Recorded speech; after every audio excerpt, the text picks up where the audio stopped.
Hello and welcome to another video. Today I thought that we would do a little free library tour. I found some in my local community and just over the border that I thought that we would go and have a look at.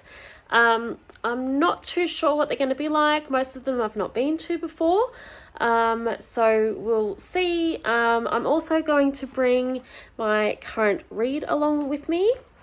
And we'll just kind of see what this turns into, because I'm not quite sure how good the little free libraries, or the street libraries as we call them here in Australia, are going to be.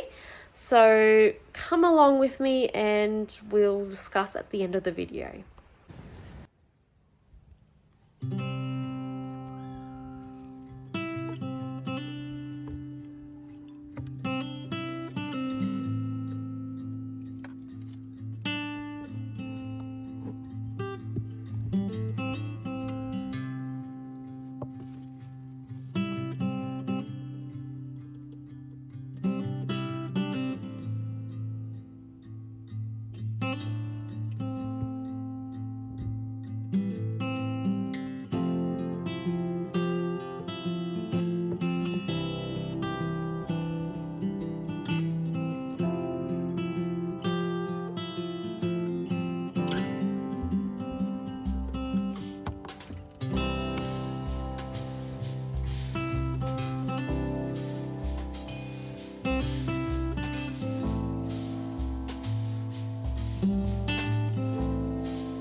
Hi friends, so I have no idea where I am, but I've just gone up a range and there was a lot of landslides, a lot of damaged guardrail from the landslides, a lot of debris on the side of the road from all the rain we've had and the flooding in February.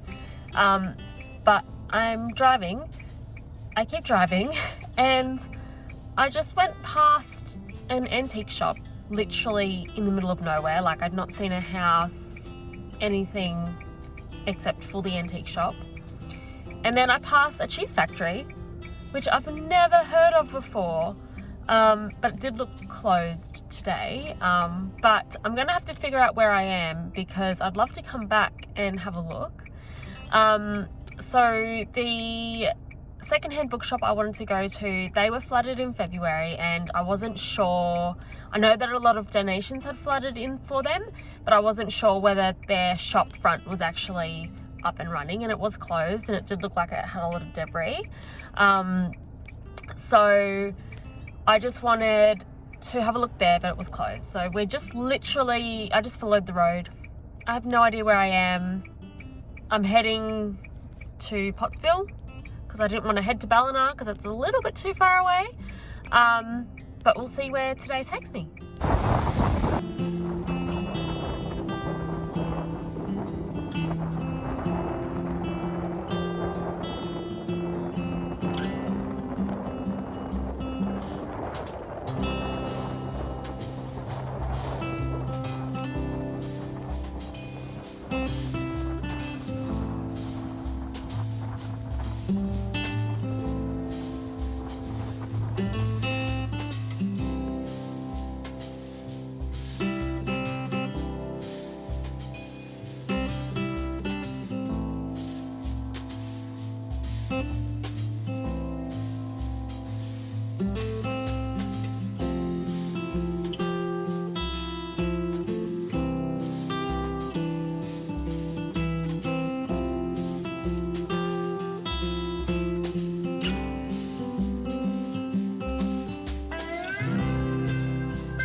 Oh dear.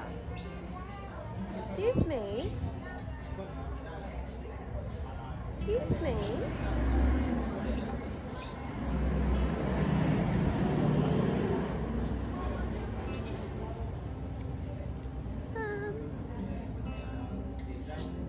Hello?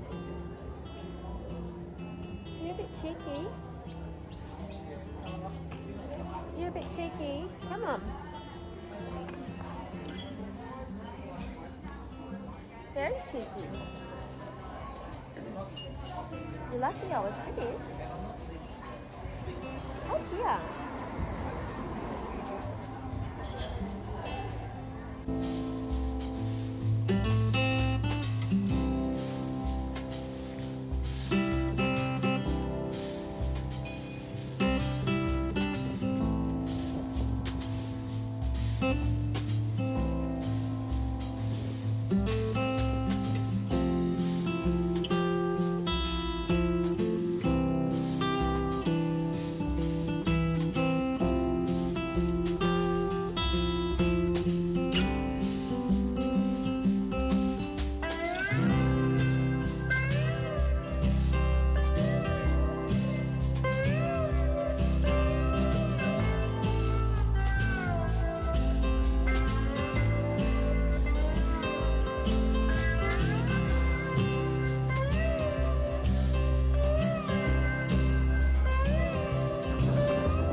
I'm home.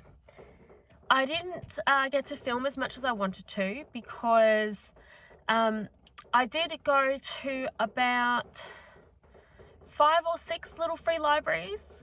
I only got to film one because all of the other ones, and I mean all of them, were at preschools. And even though it's a rainy day and there was no one outside, I just thought it would be weird if a stranger with a Queensland number plate drove up to a preschool in New South Wales and started filming outside of it. So you didn't get to see what was inside of those. However, they predominantly had children's books anyways. But I did go up to Hastings Point Lookout, and I sat up there for probably about half an hour, and I read my book, and I got outside in the rain and the wind and some fresh air and listened to the waves, and that was just really refreshing. And I've treated myself to some snacks, and we went to some used bookshops and just walked around Coolangatta and walked around Murwillumbah, because those are places that I've really not walked around in a really long time, because with COVID, Coolangatta's on the border of our two states. So I really avoided Coolangatta because, well, half of Coolangatta kind of had the border line through it and you weren't allowed to cross the borders. And then it kind of became really busy when people could cross the borders. And then obviously Mooloolaba I just could not get to. So it was just really nice to kind of go back to places I've not been in a while. But I just thought I would show you what I got. You've already seen the 3 books I picked up from the first little free library we went to. And the first one that I got was called, is called The Invisible Worm. And it says, it starts with the funeral. The great and the good have assembled. The president has sent a representative. Ministers and other dignitaries are there in force. And Laura remembers those 2 terrible events.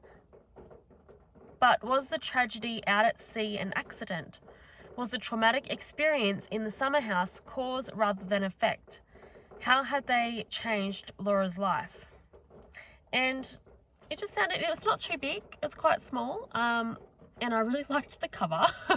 But it sounded interesting. It's not a book I've heard of or seen before. And yeah, I just thought it's not too long, so I thought I'd give that one a go. I did look it up on Goodreads and I think it had like 3.8 something.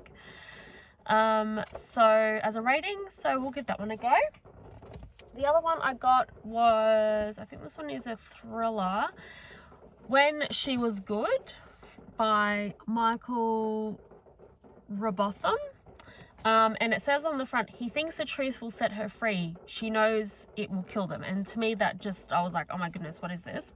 And on the back it says, she has secrets. 6 years ago, Evie Cormack was found hiding in a secret room in the aftermath of a shocking crime. But nobody has ever discovered her real name or where she came from, because everybody who tries ends up dead.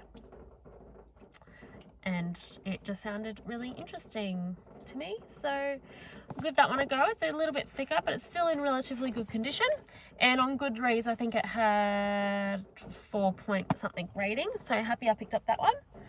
And then I was about to go when I was just got to the last few books in that first little free library, and I found this one, which I'm just trying to take the old sticker off the front because we don't need that on there. So it's covering up the cover. And this is a book I've heard of, but it's not really been on my radar to read. But since it was in the little free library and I had books to trade, I thought, why not give it a go? I know it has a really good rating. I did go on to Goodreads and it had a rating of 4 point something. And that is Boy Swallows Universe by Trent Dalton. And I mean, look at... look at all these awards. The Sydney Morning Herald said the best Australian novel I have read in more than a decade. So it says on the back, Brisbane, 1985. A lost father, a mute brother, a junkie mum, a heroin dealer for a stepfather, and a notorious crim for a babysitter. It's not as if Eli Bell's life isn't complicated enough already. He's just trying to follow his heart and understand what it means to be a good man. But fate keeps throwing obstacles in the way, not the least of which is Titus Bronce, legendary Brisbane drug dealer.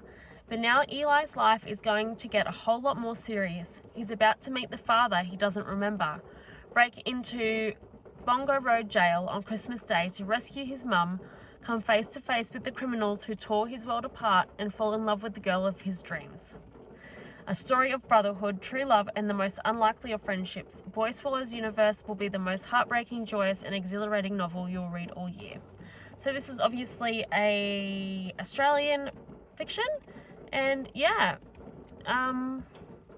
debut fiction, Literary Prize, New South Wales Premier Literary Awards, Australian Book Industry winner. So I thought I'd give that one a go. So I will let you know, and then obviously all of these books will either go back into little free libraries, which I'll swap out for other things after I've read them, or they will go into my little free library, which I'm just in the process of trying to set up at the front of my house. So these are all books that I can pass on into the community, because the idea is you take a book, you leave a book, you share a book, you keep passing them on. And then I did go to some used bookshops down in Coolangatta, but there wasn't anything there. However, I did go into Lifeline, and I found this copy of The Pillars of the Earth by Ken Folland, and it looks like freaking brand new. The spine is not cracked. It is like brand spanking new condition, and it was only $4, if you can see that. So I haven't read this yet. Has kind of been on my one day I'll get to it, but for $4 I don't really care how long it sits on my TBR. And it was in such perfect condition that I could not leave it there. So those were the 4 books that I got today. 3 were from Little Free Libraries and 1 from Lifeline. And I've had an all-day adventure. It has been absolutely wonderful day off. This is gonna be better. I've had an absolutely wonderful day off, and I feel rejuvenated, and this is my absolutely favorite kind of weather, where it's a bit showery, overcast, just need a light jumper, a little bit windy, and just cozy. And yeah, I just thoroughly enjoyed driving around and looking at books all day. I felt very indulgent. So I hope that you enjoyed this vlog come touring bookshops, Little Free Libraries / reading vlog, because I have been reading this with me. And if you like it, leave me a comment below, let me know, so that I know whether to continue with this kind of thing. And I will see you in my next video.